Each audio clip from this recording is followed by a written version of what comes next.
that is concept, that is heat exchange. You know that when two substances which having the temperature difference, they come with contact with each other, then heat is transferred from higher temperature to lower temperature. You studied this concept in the previous standard also. म्हणजे कोणतेही दोन गरम वस्तू आणि थंड वस्तू एकमेकांच्या संपर्कात आले तर हीट नेहमी ही या हॉट वस्तूकडून कोल्ड वस्तूकडे ट्रान्सफर केली जाते. आणि हे ट्रान्सफर केव्हापर्यंत चालू राहतं? जोपर्यंत दोन्ही पदार्थांची हीट टेम्परेचर सारखं होत नाही तोपर्यंत चालू. आणि मग यावेळेस नेमकं काय घडतं?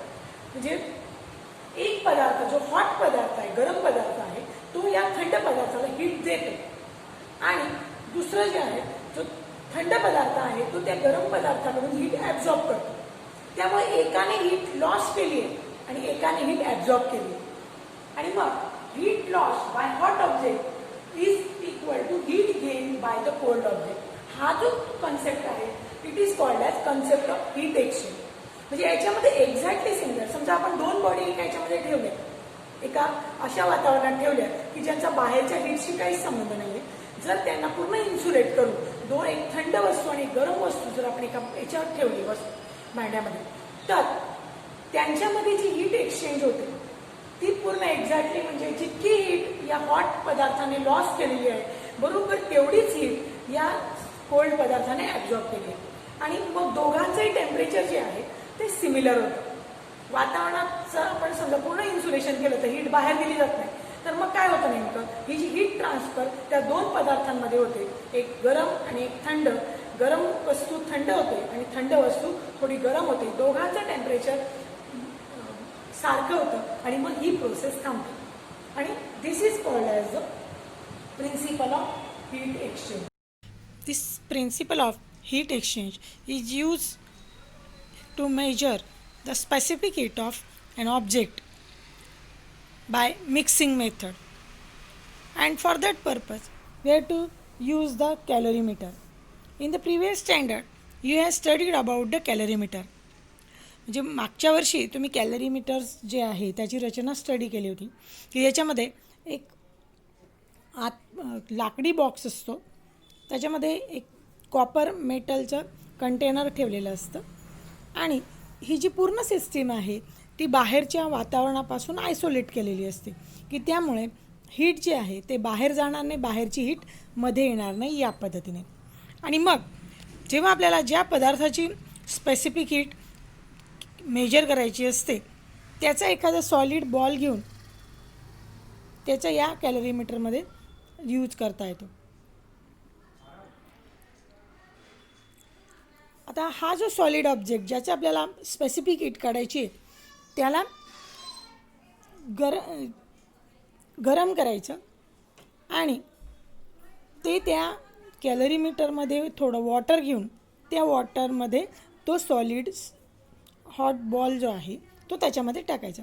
आणि त्यामुळे काय होतं की principle of heat due to principle of heat exchange the hot substance gives heat to the cold substance, that is water and calorimeter. There will be heat exchange between this hot solid object and the water in the calorimeter and calorimeter itself also. And this continues till the temperatures of the solid object, water and the calorimeter become equal. म्हणजे ही जी त्यांच्यामधली heat exchange जोपर्यंत सर्व temperature सगळं म्हणजे solid object, water आणि कॅलरीमीटर यांचं temperature जोपर्यंत same होत नाही तोपर्यंत ही हीट एक्सचेंज प्रोसेस चालू राहते.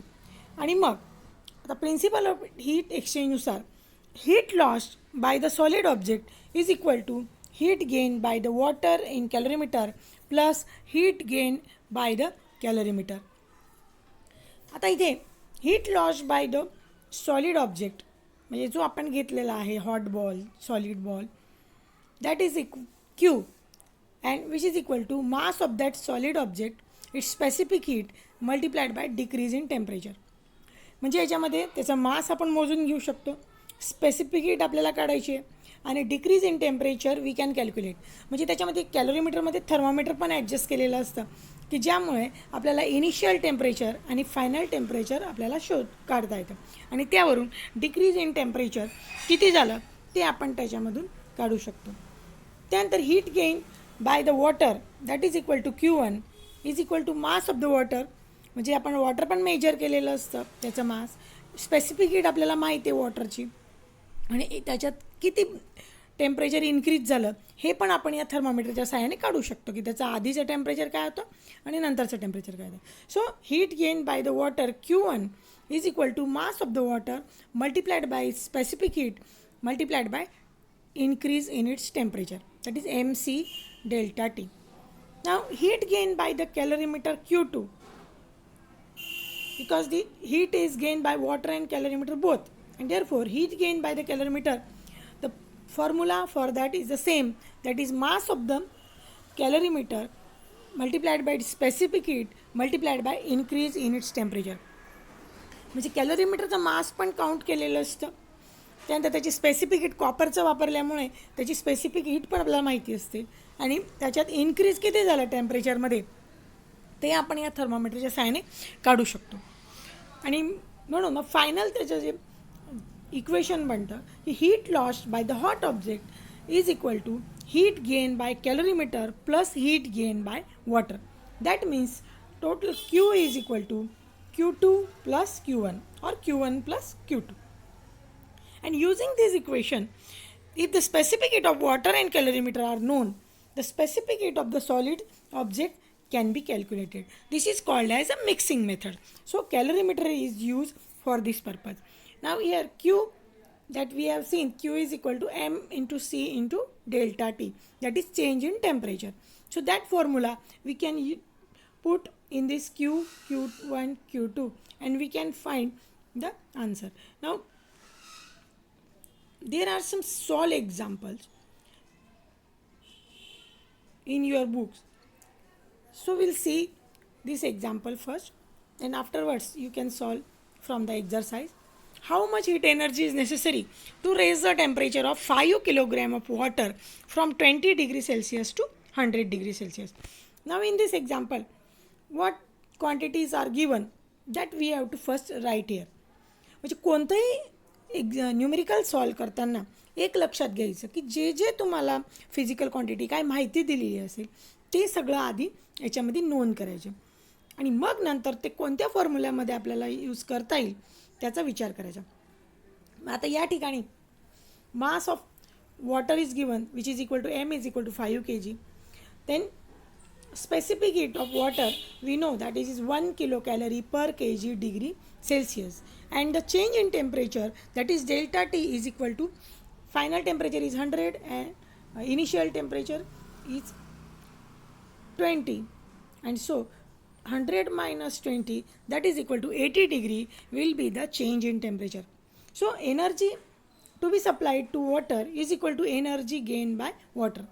म्हणजे वॉटरला जी एनर्जी दिली जाते ती सगळी वॉटर ॲक्सेप्ट करतं and therefore this energy supplied to the water that means the energy gain by water that is nothing but equal to mass of water multiplied by specific heat of water multiplied by change in temperature of water and that is equal to M into C multiplied by delta T.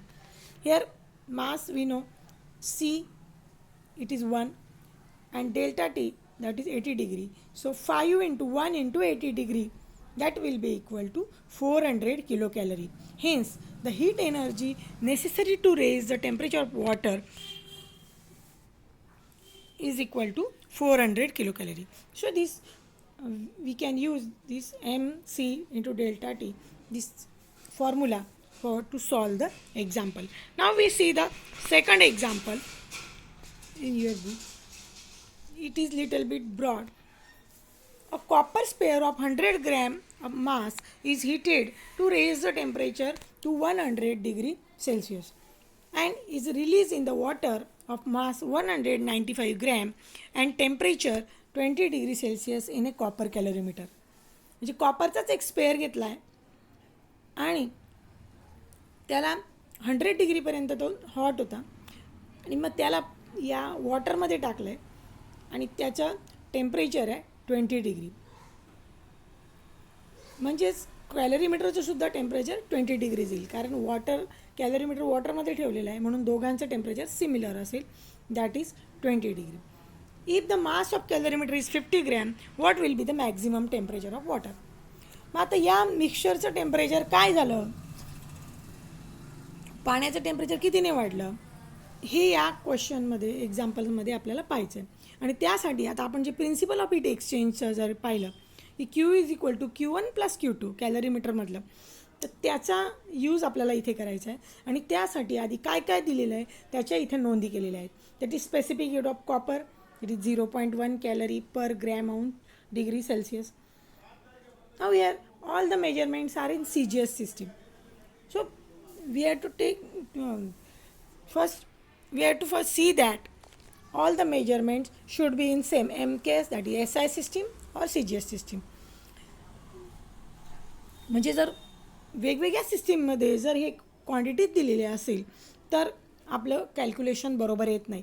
म्हणून सर्वात प्रथम जे आपण जेव्हा given लिहितो त्यावेळेस त्याच्या सगळे एकाच सिस्टीममध्ये आहेत की नाही मोजण्याच्या ते पाहणं महत्त्वाचं असतं. तर इथे या ठिकाणी स्पेसिफिक हीट ऑफ कॅलरीमीटर ते कॉपरचंच आहे, म्हणजे त्याचं पण 0.1 आहे. आणि हे जे बाकीचे जे मास दिलेलं आहे तेही ग्रॅममध्येच आहे. आणि म्हणून हे सगळे एकाच unit system, that is CGS सिस्टीममध्ये आहे. आणि suppose the copper ball water and the कॅलरीमीटर attain the final temperature T, म्हणजे या सगळ्यांचं एकत्रित फायनल टेम्परेचर जे आहे ते कॅपिटल T झालेलं आहे असं आपण गृहीत धरू. Then according to principle of heat exchange, heat loss by the solid object is equal to heat gain by the water in calorimeter plus heat gain by the calorimeter. And now we will solve this one by one. First, heat loss by the copper ball, that is M mass of copper, then specific heat of copper which is C, and multiplied by decrease in temperature of the ball. Now we are final temperature जे आहे ते आपल्याला माहीत आहे, पण त्यांच्या दोघांचं मिश्रणाचं temperature जे फायनल होतं एकत्रित केल्यावर ते किती आहे ते आपल्याला माहिती नाही. So we have taken it as T, and therefore decrease in temperature of the ball that is equal to 100 minus T, and therefore Q is equal to 100 multiplied by 0.1. 100 is the mass of water, mass of copper multiplied by its 0.1 specific heat of copper and multiplied by 100 minus T, that is decrease in temperature of the ball. हे सुरुवातीचं temperature 100 होतं आणि नंतर त्याच्यामध्ये final किती आलं ते T आहे, so 100 minus T. Similarly heat gain by water is equal to mass of water, its specific heat and increase in its temperature, म्हणजे वॉटरचं टेम्परेचर इन्क्रीज होतं आणि म्हणून ह्या फॉर्म्युल्यामध्ये आपण पाहतो की increase in its temperature and that is equal to Q1. So 195 is the mass of 195 gram is the mass of water, 1 is its specific heat, and multiplied by here increase in its temperature, that means after mixing the temperature is T, so initial temperature is 20, so T minus 20, that we have to take here that increase in its temperature. So therefore Q1 is equal to 195 multiplied by 1 multiplied by T minus 20, and heat gain by the calorimeter, that is mass of calorimeter, it is 50 gram, its specific heat 0.1, and increase in its temperature it is as water, that is T minus 20, and therefore Q2 is equal to 50 multiplied by 0.1 multiplied by T minus 20. And now Q is equal to Q1 plus Q2. We put all these in this formula and solve this finally.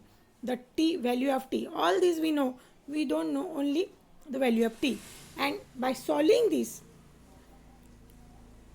we get T is equal to 23.8 degrees Celsius. So the maximum temperature of the water will be 23.8 degrees Celsius.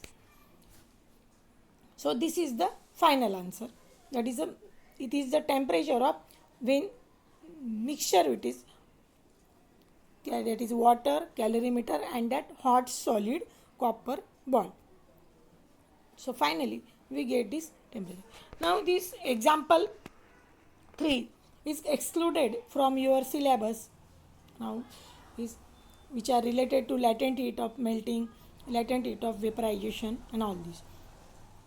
So like this you can solve the examples, numerical examples from the exercise also. And here the chapter heat is completed. You